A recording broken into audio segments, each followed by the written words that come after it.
Piracy হয়ে যেত বা করিয়ে ফেলতো কেউ একজন। বাবার চিকিৎসার পিছনে কত টাকা খরচ হয়েছে আপনারা জানেন কেউ? এই প্রবণতার কারণেই সিনেমা চলে না ভাই।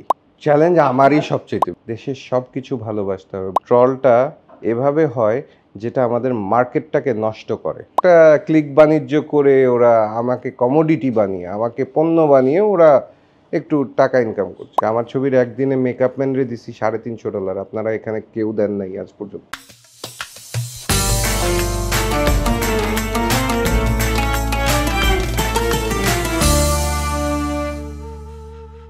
একটি সিনেমা, একটি গল্প, একটি ইতিহাস। প্রতিটা মানুষের জীবনের গল্প যেরকম ইতিহাস হয়ে থাকে, আরেকটা আর্টিস্টের সিনেমা তেমন ইতিহাস হয়ে থাকে।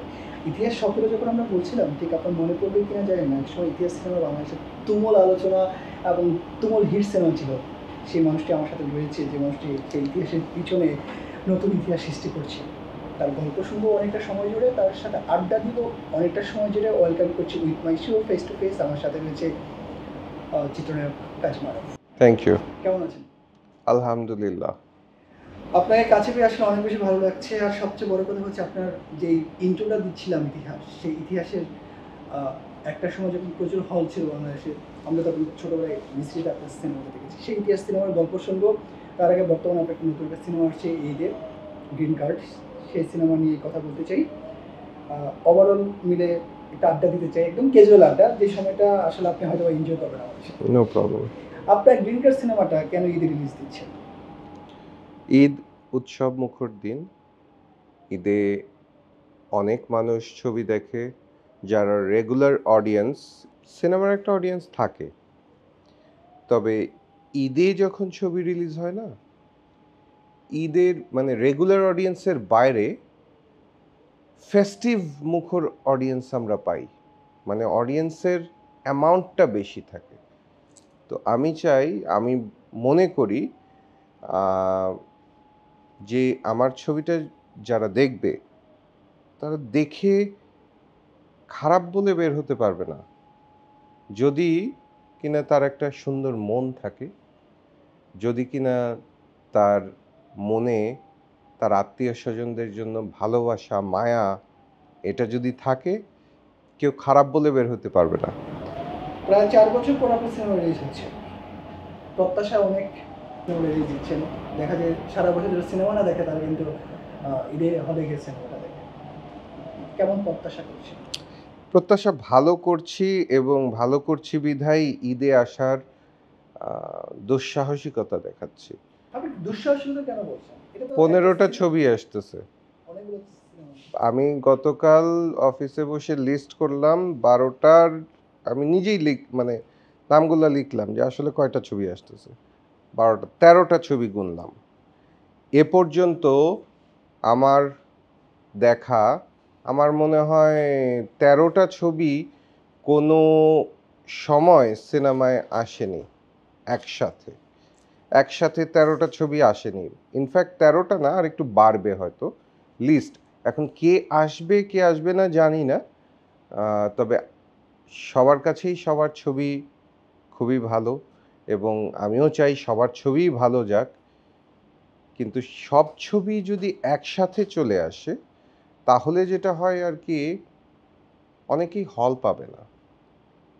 আমি পাবো কি পাবো না সেটা আমি বলছি না। আপনি যদি ইভেন ডিভাইডও করেন, হল আছে 80টা থেকে 100টা, আরো কম। তাহলে গণমাধ্যম খবরে আরো কম। আরও কম। ঈদের সময় হয়তো খুলে টুলে 100টা হয়। তা আপনি ধরেন এই 100 সিনেমা হলে আমরা এই 13টা ছবি ইভেনভাবে ভাগ করে দিলাম, কয়টা করে পেলাম? সেটাই। এই কয়টা হল দিয়ে কি সিনেমার টাকা উঠবে? উঠবে না। তো এই জন্যই বলছিলাম দুঃসাহসিকতা। আপনার এই সিনেমায় আপনার 6 বছরের মেয়ে অভিনয় করেছে। এটা আসলে কি গল্পের চরিত্রে নেওয়া হয়েছে, না কোনো আপনার স্বপ্ন আছে যে? এরকম কিছু না। বেসিক্যালি আমার ছবি মানে আমেরিকায়, ওরা তো আমেরিকায় বর্ন অ্যান্ড ব্রট আপ, ওখানেই থাকে। তো ওখানে থাকে ছোটোবেলা থেকে, একদম 2 ইয়ার্স এজে দেখি আমার সিনেমা দেখে। তো একদিন 3-3.5 বছর বয়স যে সময় আমাকে বলছে, বাবাই আমি সীমানা করব। আচ্ছা। সিনেমাও বলতে পারে না ঠিক মতো, সীমানা। তো আমি বললাম, তুমি সীমানা করবা? আচ্ছা ঠিক আছে, চল করবো আমরা একসাথে। তো ওই চিন্তা করছি, আর গল্পটাও একটা বাচ্চা কেন্দ্রিক, বাবা মেয়ে এরকম। তো ওয়াই নট আমার বাচ্চা। আপনি তো দীর্ঘদিন যুক্তরাষ্ট্রে ছিলেন, এখন বাংলাদেশ সিনেমাগুলোকে এসেছেন, আবার হয়তো চলে যাবেন। যুক্তরাষ্ট্রে অনেকে মনে করে টাকা ওড়ে। এই ব্যাপারটা আসলে কতটা সত্যি? যুক্তরাষ্ট্রের থেকে বেশি টাকা ওরে বাংলাদেশে ভাই, ধরতে জানতে হবে। আমি কোনো বাজে ইঙ্গিত করে কথা বলছি না। ওই সেদিন আমারই ইয়ে ওদেরকে বলছিলাম কিছু ঘটনা। Those who are smart, those who doesn't think যে আমি বাংলাদেশে আছি, বাংলাদেশের সরকার আমার জন্য কি করছে, সরকার আমার জন্য কি করবে, এটা না ভেবে নিজেকে আহ, ওই মানে নিজে চিন্তা করেন কিভাবে আমি করতে পারবো। সরকার কোনো দেশেরই করে দেয় না, নিজে করতে হয়। নিজে করতে হয়। হ্যাঁ, উন্নত দেশগুলোতে কি থাকে, বেকার ভাতা থাকে, কিন্তু বেকার ভাতা তোমাকে এমনি দেয় না। অন্যান্য দেশের কথা জানি না। আমেরিকাতে যে বেকার ভাতা বা তুমি কাজ করবে না, সারা জীবন কি এরকম বসে খাবা সরকারের উপর? এরকম হয় না। সরকারও চিন্তা করে আমি ওকে বসে খাওয়াবো কেন, ও লেজি হয়ে যাবে, রাইট? ওরা তখন চিন্তা করে তোমাকে আমি ট্রেনিং করাবো, তুমি কিসে ভালো সেই জিনিসে ট্রেনিং করো, আমরা তোমাকে চাকরি পেতে হেল্প করব। হুম। হেল্পটা কি? তুমি সিভি জমা দিবা এবং আমাদেরকে মেইল করে জানাবা যে তুমি জমা দিয়েছো, ওটার প্রুফ এভিডেন্স রাখবা। ইটস নট দ্যাট তুমি বসে বসে খাবা। তোমাকে 1-2 মাস হয়তো সাপোর্ট দেবে, বাট অন্য কিছু না। এটা উন্নত দেশেও আছে, আমাদের মতো গরিব দেশে এটা নেই। এই গরিব দেশটাকে যদি আমরা চুষে চুষে খেয়ে ফেলি তাহলে তো গরিবই থাকবে। এটাকে সমৃদ্ধ করতে হবে আমাদের। আপনার কি আইডিয়া আছে যে ওখানে মানুষের ইনকাম, ধরেন সে ফর এক্সাম্পল আমার $25,000 ইনকাম, $25,000 ইনকাম, আমার কিন্তু ট্যাক্স ওইভাবেই দিতে হয়। আমি মান্থলির কথা বলছি। আবার আরেকটা ইয়ে আছে, এগুলো অনেক রুলস আছে, তবে আমরা যেটা মনে করি দূর থেকে দেখে যে অনেক চকচকা রাস্তা, অনেক সুন্দর, কিন্তু ওখানকার গল্প নিয়ে এটা নিয়েই বানানো, এটা নিয়েই ছবিটি বানানো যে এত চকচকে সব কিছু, কিন্তু আসলে মানুষগুলার মনে আমরা যারা এখান থেকে গিয়েছি তাদের অবস্থানটা কোথায়? না, আমার আমার গল্প এটা না, আমার ব্যক্তিগত গল্প এটা না। হ্যাঁ, তবে গ্রিন কার্ডের আমি যেমন গিয়েছি লিগ্যাল উপায়। হ্যাঁ, আমার ওয়াইফ ছিল ওখানকার সিটিজেন বা ওখানকার গ্রিন কার্ড হোল্ডার। তো ওই সূত্রে আমি গিয়েছি, কিন্তু এর আগে আমি B1 B2 ভিসায় গিয়েছিলাম। এক্সকিউজ মি, আমার বিষয়টা ভিন্ন। কিন্তু ওখানে গিয়ে যেটা দেখেছি, মানুষ গিয়ে পলিটিক্যাল অ্যাজাইলাম করে, মানুষ গিয়ে অনেক ধরনের উপায়ে থাকতে চায়। কেন থাকতে চায় সেটা আমিও বুঝি না, কিন্তু আমার মনে হয় তাদের এখানে বাংলাদেশে তার নিজের দেশে থাকার ওই ইয়েটা নেই, বা ওই সদিচ্ছাটা নেই আমি এখানেও কষ্ট করব। ওখানে গিয়ে কিন্তু কষ্টই করছে তারা, খুব সুখে নেই, কাজ করেই খাচ্ছে, বসে খেতে পারছে না। কিন্তু হ্যাঁ, একটা জিনিস বলবো আমি আমেরিকাতে আছে, সেটা হলো গিয়ে আপনার কাজের সঠিক মূল্যায়নটা আছে। আর সঠিক মূল্যায়ন আছে বলেই ওই যে অনেকে আমার কথা লেখে যে বাংলাদেশ থেকে টাকা পাচার করে নিয়ে গেছি। সঠিক মূল্যায়ন আছে বলেই আজকে আমার ওখানে 4-5টা বাড়ি।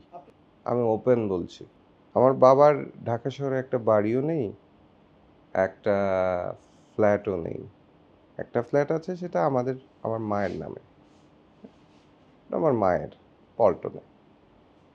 তো এখানে কিন্তু পাচার সেই করে যার থাকে, আমার তো ছিল না। হ্যাঁ, বলতে পারেন এই আম্মাজান ছবি, এত হিট ছবি, ইতিহাস ছবি, এত হিট ছবি, মানে আমার বাবার চিকিৎসার পিছনে কত টাকা খরচ হয়েছে আপনারা জানেন কেউ? হিসাব নিয়েছেন কখনো? না। আমরা যারা সাংবাদিক আপনারা জানেন মাননীয় প্রধানমন্ত্রী আমার বাবাকে পুরস্কৃত করেছে, 10 লক্ষ টাকার একটা চেক অনুদান দিয়েছে চিকিৎসার জন্য। এটাকে বলেন যে কাজী মারুফের কি টাকা নাই, সে চিকিৎসা করাইতে পারতো না? 10 লাখ টাকাই কি খরচ হয়েছে? প্লেন ফেয়ারই তো আছে 4-5 লাখ টাকা। এটা তো পরের কথা। আমি বলবো এটা পুরস্কার, তার দেশের জন্য যে অবদান দিয়েছে, সে অবদানের জন্য প্রধানমন্ত্রী একটা সাপোর্ট করেছে। এটার সাথে তো আমার কোনো সামঞ্জস্য নেই। আর দ্বিতীয় কথা, এই টাকাটাই তো খরচ হয়নি। And this is not the first time যে সে অসুস্থ হয়েছে। তার আগে অসুস্থ হয়েছে, পরে। আমি 93 থেকে 1993 সেই সময় থেকে আমার বাবা হার্টের পেশেন্ট, এবং সেই সময় থেকে বিড়লাতে গিয়ে চিকিৎসা করত। তখন বিড়লাতে গিয়ে চিকিৎসা করতো।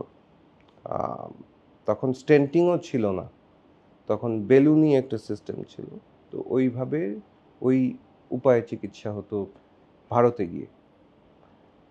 এরপরে হয়েই তো আসতেছে 2004-এ, 2005-এ সিএবিজি, 2004-এ আবার স্টেন্টিং, 2018-তে নিয়ে করাইলাম আমি, 2017-তে করাইলাম আমি মাউন্ট সাইনাইতে। 2018-তে যখন সিভিয়ারলি অসুস্থ হলো, তখন মাননীয় প্রধানমন্ত্রী উনি সাপোর্ট করলো। 2022-এ আবার স্টেন্ট করাইলাম ন্যাশনাল হার্ট ফাউন্ডেশন থেকে। ভাই, আমার বাবা, আমি তো চাইবই বাঁচিয়ে রাখতে, তাই না? প্রতিটা মানুষ, আপনার যদি পরিবার থাকে, আপনারা যারা দেখছেন তাদের যদি পরিবার থেকে থাকে, অবশ্যই আছে, পরিবার ছাড়া তো কেউ হয় না। বাবা মা সবাইকেই তো চাই বৃদ্ধ অবস্থায় আমরা তাদেরকে ধরে রাখতে চাই।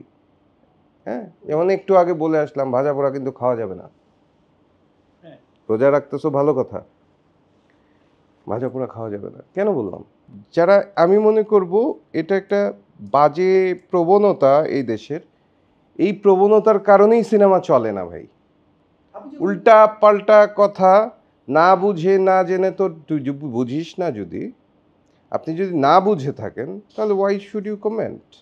আমার গল্প একটু আপনাদের সময়ের থেকে মনে হয় অনেক বেশি হয়ে যায়। আমার ছবিতে অভিনয় করেছে, প্রথমত বলি, আমার ছবি পরিচালনা করেছেন আমার বাবা অনলাইনে, কাজী হায়াত সাহেব, এবং রসনারা নিপা আন্টি, যিনি ওখানে থাকেন, উনি দুজন মিলে। তো সমন্বয়টা মাঝখানে আমি করেছি। পরিচালনা করেছেন কাজী হায়াত সাহেব এবং আমেরিকায় মানে নিপা আন্টি। সো এটা ওনাদের কোলাবোরেশনে ছিল। আর আমি শুধুমাত্র প্রযোজনা করেছি এই ছবিটি, এবং আমি শুধুমাত্র ছবিটি অভিনয় করেছি অনলাইনে। না, তখন ওনার ভিসা ছিল না, শুটিং তো অনেক পরে করেছি, কিন্তু ওনার ভিসা ছিল না সে সময়, এই জন্য উনি যেতে পারেনি। ভিসা হয়েছে কিছুদিন আগে। আবার চাপ অনুভব করছি সর্বোপরি, এতগুলা ছবি কিভাবে অ্যাকোমোডেট করবে। তা আমি ওগুলি মানে খুব একটা করি না। আমার ছবি যদি ভালো লাগে মানুষের, একা আসলেও আমি ভালো করব। যদি পুরা বছরব্যাপী ফাঁকা করে দেয়, কেউ আসবে না। আর যদি দর্শকের খারাপ লাগে, প্রতিদ্বন্দ্বী তো প্রতিটা মানুষ, যে কিনা প্রতিটা মানুষ না, অবশ্যই ওরা মানুষ, প্রতিটা অভিনেতা আমার প্রতিদ্বন্দ্বী, প্রতিটা অভিনেতা, এবং সাকিবও তাই মনে করে। এই যে শিরোনামটা করেছে, বাংলাদেশে সাকিব এবং মারুফ ছাড়া আর কোনো হিরো নেই, জিনিসটা এরকমভাবে বলিনি আমি কখনোই এরকমভাবে বলি না। হিরো তো অনেক আছে, একটা ছবি যে করেছে সেও হিরো। জীবনে আছে না এরকম একটা ছবি করেছে, এরপরে কোনো কারণে করা হয়নি তার, সেও কিন্তু হিরো। কিন্তু আমি বলেছিলাম নির্ভরযোগ্য হিরো নেই, ছিল না। এখন আমি নির্ভরযোগ্য কি না সেটা আমি জানি না। আমি তখন জানবো যখন আমার ছবি চলবে, যখন আমার এই ছবিটি মানুষ দেখবে। শাহরুখ খান যখন স্টার, সুপারস্টার, এখনো সুপারস্টার, ছবি ফ্লপ হয়নি। শাহরুখ খানের নিজের মুখের কথা, জওয়ানের আগে কি হইলো, পাঠান, পাঠান ছবি যখন চললো উনি বলেছে এখন তো আসলাম, অনেক দিন পর একটা হিট দিলাম। কতদিন পর? 10 ইয়ার্স। 10 ইয়ার্স পরে শাহরুখ খান যদি বলতে পারে যে অনেক দিন পর একটা হিট দিলাম, যে কারো ছবি ফ্লপ হইতে পারে, যখন তখন ফ্লপ হইতে পারে, ভালো না লাগতে পারে। সিনেমা এমন কোনো জিনিস না যে ভালো লাগতেই হবে, তার মানে সবার সিনেমা ভালো লাগবে এমন কোনো কথাও নেই। চ্যালেঞ্জ আমারই সবচেয়ে।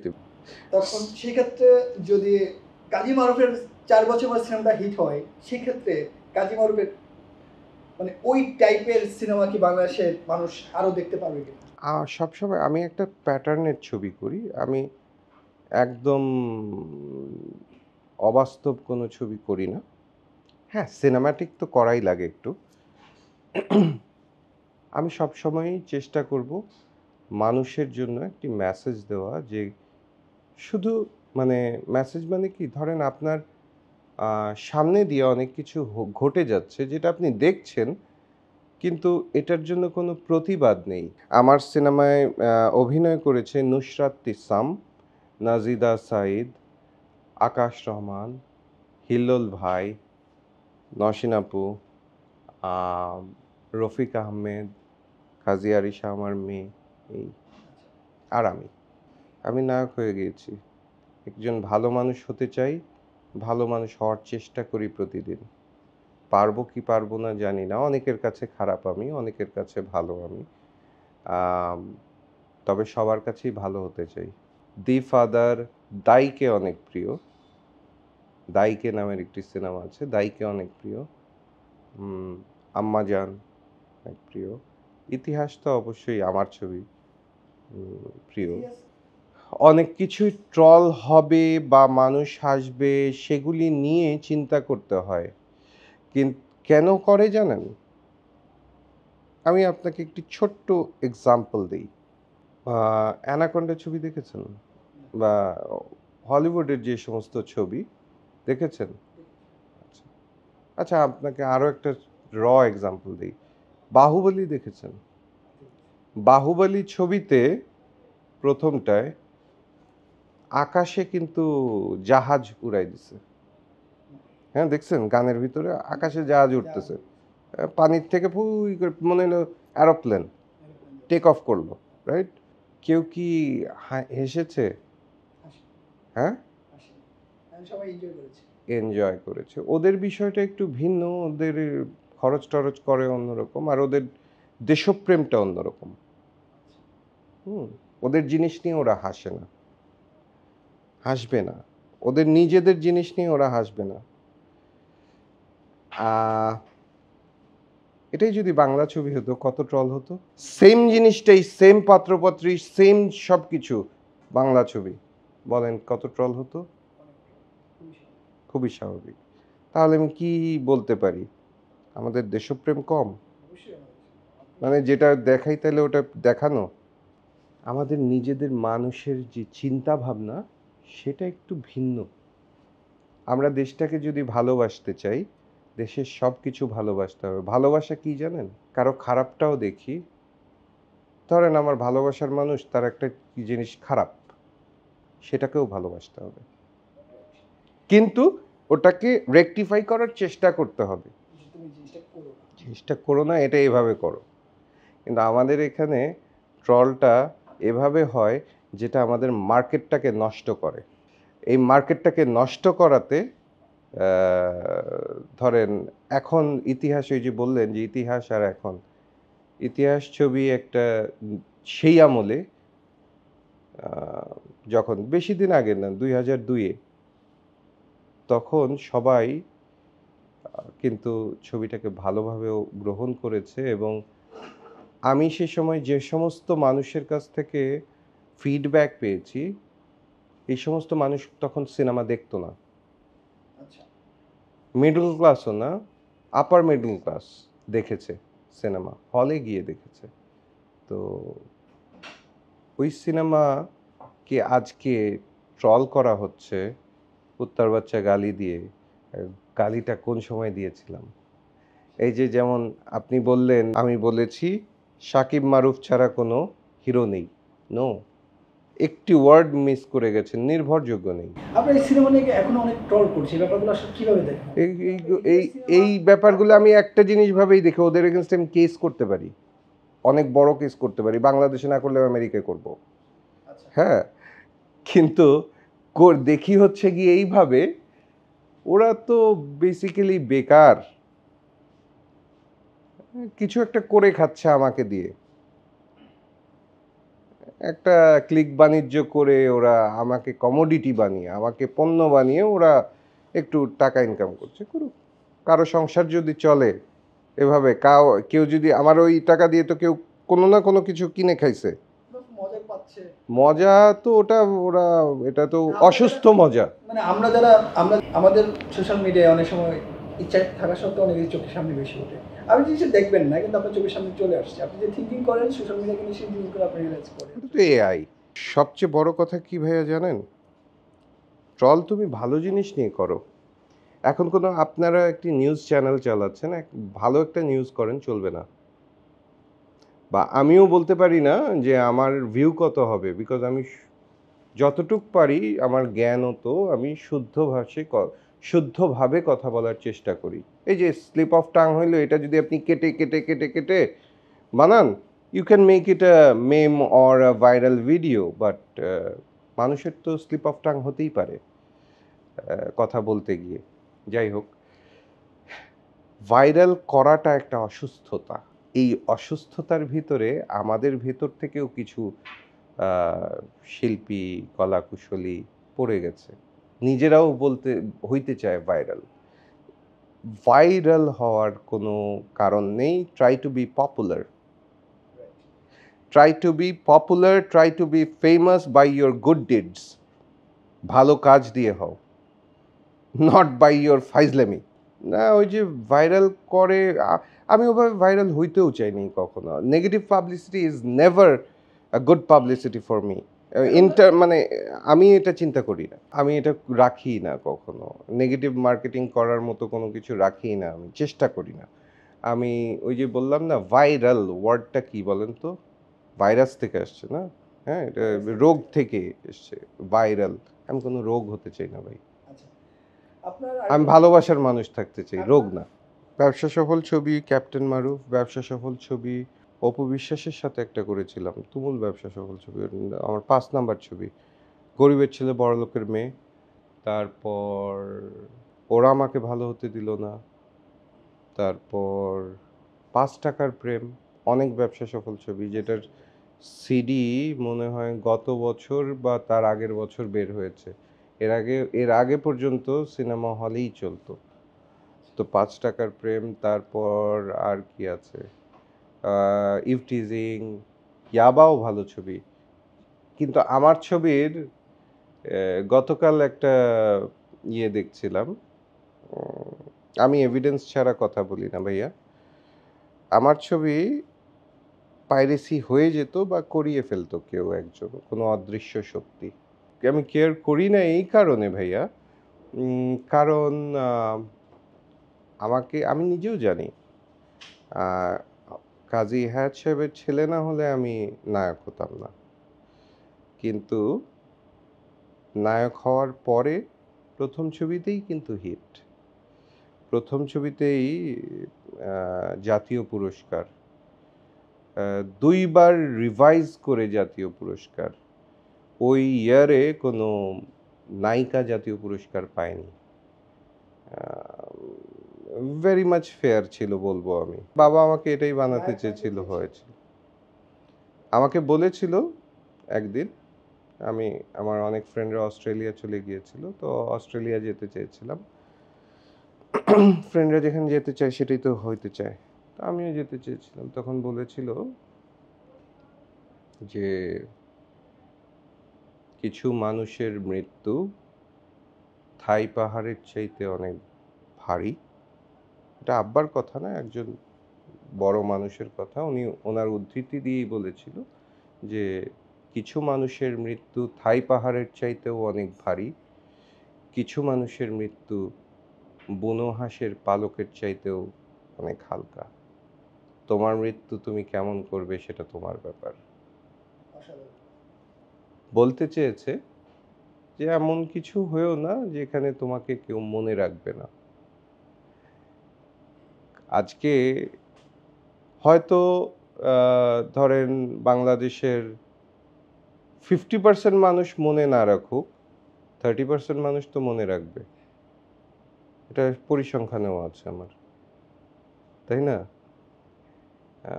মানে একটা অডিয়েন্স তো আছে আমার, সো ওরা তো মনে রাখবে, ওরা এখনো মনে রাখে। গতকাল দেখছিলাম এই যে আপনার যে নিউজটা, সেই নিউজটার পরে কেউ খারাপ কোনো কমেন্ট করেনি। হ্যাঁ, সাকিবের যারা অন্ধভক্ত তারা বলেছে যে দেখবো কি হয় না হয়। দেখেন ভাই, কি হয় না হয়। ওয়েলকাম। অবশ্যই দেখার জন্যই তো বানাচ্ছি। সাকিব ভালো করুক, অবশ্যই আমি চাই। আমি এক প্রোগ্রামেও বলেছি, ও কন্টিনিউ করছে, আমি কিন্তু কন্টিনিউ করিনি সিনেমা। আমি মাঝখানে গ্যাপ দিয়েছি। হুম? ওই সময়টায় ও গ্যাপ দিতে পারতো, কিন্তু ওর গ্যাপ হয়নি বা গ্যাপ করেনি। ওর সিনেমা যারা দেখেন আপনারা, তারা আমার সিনেমাও দেখতেন। কেন বললাম? বাংলাদেশে একটা লিমিটেড অডিয়েন্স আছে, একটা পার্সেন্টেজ। এই পার্সেন্টেজটা ঘুরে ঘুরে সিনেমাই দেখতো, প্রতি সপ্তাহে দেখতো। ধরেন এই মাসে প্রথম সপ্তাহে রিলিজ হয়েছে ওরটা, এক উইক পরে আমারটা রিলিজ হয়েছে, আমারটা ওই অডিয়েন্সটাই দেখতো। যদি ভালো লাগতো আবার দেখতো।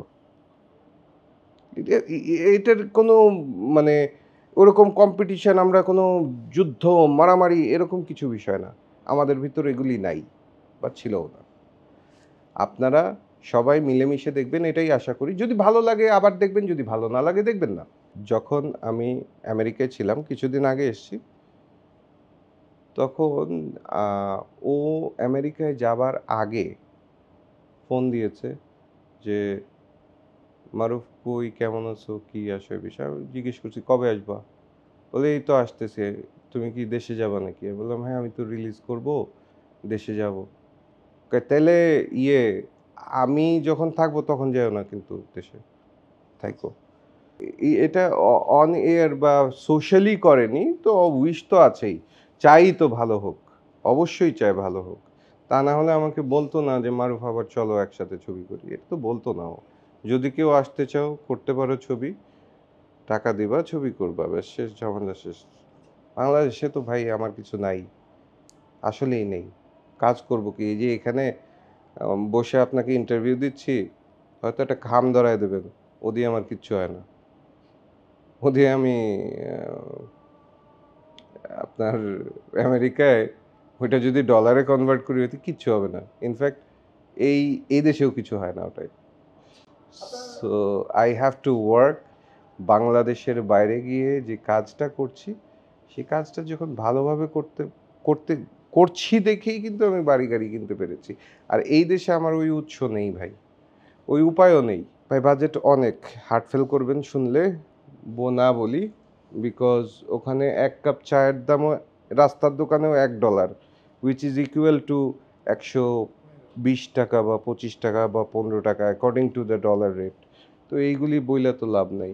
আমার ছবির বাজেট অনেক, আমার ছবির একদিনে মেকআপ ম্যানরে দিছি $350, আপনারা এখানে কেউ দেন নাই আজ পর্যন্ত।